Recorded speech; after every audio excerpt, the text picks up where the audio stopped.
Энэ завраар бид та бүхэнд Ultima Chain блокчейний блокийн томчийг танилцуулна.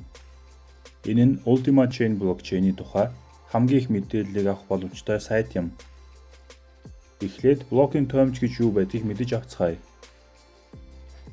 Блокийн томч буюу Block Explorer гэдэг нь блокчейний блок, гүйлгээний түүх болон үзүүлэлтийг дүрслэн харуулахад зориулсан сайт юм. Сүлжээ бүр өөрийн гэсэн томчтой байдаг. Нэг томчийг биткойн ба эфириумд зориулж нэгэн зэрэг ашиглаж болохгүй. Үүний тулд бие биесээ хараад бус сайтууд байдаг. Ultima Chain блокчейнд Ultima Explorer гэсэн өөрийн гэсэн блогийн томч байдаг. Түүний хаяг Ultima Chain.info. Томчийг хайлтын системтэй харьцуулж болно. Гэхдээ нийт интернетийн оронд мэдээллийг зөвхөн тодорхой блокчейний хүрээнд олох боломжтой байдаг. Блокийн томч ямар хэрэгтэй вэ? Хэдвч рүү орохгүйгээр зүгээр гүйлгээний тухай бодит мэдээллийг харснаар хэдвчдэх хөрөнгийн аюулгүй байдлыг шалгахын тулд сүлжээний үйл ажиллагааны тухай ерөнхий мэдээллийг авахын тулд гүйлгээний тоо, аккаунтын тоо гэх мэт. Сүлжээн дэх гүйлгээний үнийг тооцоолохын тулд төлбөр илгээгдсэн эсэх, хөрөнгө тодорхой хэдвч рүү орсон эсэх, гүйлгээ ямар үнэтэй байсныг шалгаж болно. Тодорхой хэдвчний идэвхтэй байдлыг хянахын тулд энэ нь KID эсвэл биржийн үйлдэлийг шинжлэхэд хэрэгтэй байж болно. Үүнийг шинжээчид болон сэтгүүлчид ихээхэн ашигладаг. Майнерууд блок амжилттай үүсгэсэн эсхийг шалгаж болно. Одоо Ultima Chain блокчейний томчийн танилцуулгыг эхэлцгээе. Нүүр хуудастай танилццгаая. Нүүр хуудсанд блокийн дамжуулагч танд харагдана. Үнийг хоёр баганд хуваасан байдаг. Эхний баганд блокууд, хоёр дахь баганд гүйлгээнүүд. Дэлгэцийн дээд хэсэгт дараах виджетүүд байрладаг. Total Accounts, сүлжээнд байгаа нийт аккаунтын тоо. Total Transactions, сүлжээнд хийгдсэн нийт гүйлгээний тоо. Ultima Staked, тухайн үед стейкинг хийсэн нийт Ultima-гийн тоо. Блокууд баганд блокчейнд бодит хугацааны горимоор бий болж буй сүүлийн блокууд танд харагдана. Эхний тоо нь блокийн өндөр эсвэл түүний дугаарыг харуулна. Хэрэв та блок дээр товшвол түүний тухай дэлгэнгүй мэдээлэл нэгдэнэ. Үсэг тооны хамгийн урт хослол нь бий болсон блок юм. Түүнийг хуулаад хагийн үрд байлгаад түүний тухай мэдээллийг олох боломжтой. Томчийн тусламжтайгаар гүйлгээний тухай юу мэдэж авч болох талаар ярилцъя. Нүүр хуудсанд мөн гүйлгээний жагсаалт байрладаг Transactions хэсэгт. Зүгээр бий болсон блок дээр товшоод томч дахь дурын гүйлгээг нээнэ үү. Нэгдсэн хуудсанд гүйлгээний тухай дэлгэнгүй мэдээлэл харагдана. From гүйлгээ илгээгчийн хаяг. To гүйлгээ хүлээн авагчийн хаяг. Amount гүйлгээний дүн. Consume bandwidth гүйлгээнд зарцуулсан дамжуулах чадрын хэмжээ. Consume bandwidth нь гүйлгээнд хэдэн bandwidth буюу дамжуулах чадвар зарцуулсныг харуулдаг. Түүнчлэн тухайн хэмжээний дамжуулах чадвар буюу bandwidth-ийг авахын тулд хэдэн Ultima шатаасныг харуулна. Энэ тохиолдолд Ultima coin шатаагдаагүй байгаа нь бидэнд харагдаж байна. Bjorn Tig Ultima for bandwidth. Хэрэглэгч бүр өдөр тутам 1500 үнэгүй дамжуулах чадвар авдаг гэдгийг анхаарна уу?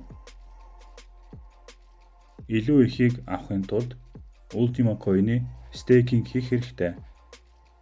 Consume energy нь гүйлгээнд хэдэн энержи буюу эрчим хүч зарцуулсныг харуулдаг. Энэ bandwidthтэй мөн адил тухайн хэмжээний эрчим хүчийг авахын тулд хэдэн Ultima зарцуулсныг харах боломжтой. Одоо governance буюу удирдлах хэсэг рүү орцгоё. Энэ хэсэг нь бидэнд Ultima Chain блокчейнд ашиглагддаг Delegated Proof of Stake зөвшөөрлөсний алгоритм яаж ажилладгийг ойлгоход туслана. Хэсгийн эхний тав нь Super Representatives буюу супер төлөөлөгч гэсэн нэртэй байдаг. Ultima Chain блокчейнд 27 супер төлөөлөгч байдаг. Тэд 3 секунд тутамд шинэ блок үүсгэж, үүний төлөө урамшуулалт хүртэх замаар шинэ блокийн олборлолт хийдэг. Супер төлөөлөгчид нэгэн зэрэг ажилладаг. Систем олборлолтыг энэ 27 аккаунтын дунд хуваахдаа тэдний тус бүр нь ижил хэмжээгээр сүлжээ бүрдүүлсэн байх байдлаар хуваадаг. Үүний тулд эхний аккаунт блок олборлсны дараа шууд олборлолтын оролцогчдын жагсаалтаас хасагддаг. Энэ нь бүх 27 аккаунт шинэ блок үүсгэх хүртэл үргэлжилдэг. Real-time block distribution widget нь тухайн үед аль супер төлөөлөгч блок хаасныг харуулдаг. Супер төлөөлөгч болохын тулд аккаунт өөрөөр хэлбэл хэдвч өөрийн гэсэн нод үүсгэж 0.1 ультима төлөх ёстой. Үүний дараа систем супер төлөөлөгчид нэр дэвшигчийн статус олгоно. Хуудсыг доош нь гүйлгэхэд тухайн үеийн супер төлөөлөгчдийн жагсаалт танд харагдана. Хүснэгтийг илүү дэлгэнгүй авч үздэгэ. Хүснэгтийн дээд хэсэгт SR Partners буюу түншүүд ба SR Candidates буюу нэр дэвшигчид гэсэн табууд харагдана. Эдгээр нь супер төлөөлөгчдөөс гадна сүлжээний бусад оролцогчид юм. SR Partners буюу түншүүд. Супер төлөөлөгч түнш блок үүсгэхэд оролцдоггүй. Тэрээр сүлжээ барьдаг. Гэсэн хэдий ч саналын төлөө урамшуулал хүртдэг. SR Candidates нэр дэвшигчид. Сүлжээнд нийт 127 нэр дэвшигч байж болно. Дурын аккаунт супер төлөөлөгчид нэр дэвшигч болох хүсэлт гаргаж болно. Цаашид санал хураалтын дараа тус аккаунт нь түнш эсвэл супер төлөөлөгч болох боломжтой. Votes хэсэг буюу санал ба Ultima Chain блокчейн санал өгөх систем. Delegated Proof of Stake зөвшөөрлөлийн алгоритм санал хураалтад суурилдаг. Супер төлөөлөгчид нэр дэвшигчийн болон супер төлөөлөгчид нь өөрсдөө санал хураалтын тусламжтайгаар сонгогддог. Хүмүүс манай сүлжээнд блок холбоорлох супер төлөөлөгчид болон супер төлөөлөгчид нэр дэвшигчдэд саналаа өгдөг. Санал хураалт 6 цаг тутам явагддаг. Энэ нь 6 цаг тутам супер төлөөлөгчдийн жагсаалт өөрчлөгдөж болно гэсэн үг. Санал хураалтын дараагийн шат хүртэлх эсрэг тоол нь Next Round widget дээр харагддаг. Real-time Total Votes This Round widget нь тухайн шатны явцад өгсөн нийт саналын тоог харуулдаг. Widget-үүдийн доод талд хэн хэний төлөө санал өгсөн, саналыг хуваар харуулсан хуваарлалт, ямар аккаунт хамгийн их санал авсан нь харагддаг. Governance хэсгийн сүүлийн тав Parameters and Proposals үзүүлэлт ба саналууд гэсэн нэртэй байдаг. Супер төлөөлөгч түнш, супер төлөөлөгчид нэр дэвшигч бүр санал гаргах хэрэгтэй байдаг. Зөвхөн супер төлөөлөгчид гаргасан саналын төлөө санал өгөх хэрэгтэй байдаг. Хэрв гаргасан саналын төлөө 18 SR-аас баггүй санал өгсөн бол түүнийг хамгийн ойрын үеийн блокчейний техникийн засвар үйлчилгээний үед сүлжээний үзүүлэлтэд хэрэгжүүлнэ.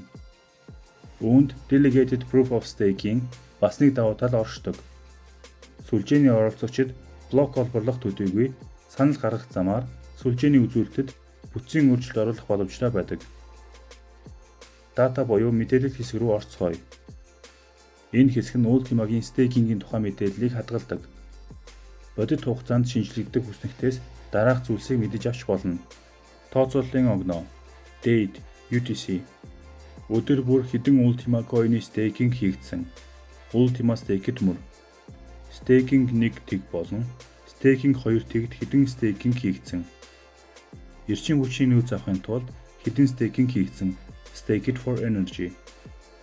Дамжуулах чадварыг нөөц авахын тулд хэдэн staking хийгдсэн. Staked for bandwidth. Ингээд бид энэхүү нийтлэлд Ultima Chain блокчейний томьёо гэж юу байдгийг танилцууллаа. Энэ материалыг судалсны дараа танд түүний үйл ажиллагааны тухай асуух зүйл үлдээгүй гэдэгт найдаж байна. Харин асуух зүйл гарах юм бол манай дэмжлэгийн албаны мэргэжлүүд таны асуултад хариулахдаа баяртай байх болно.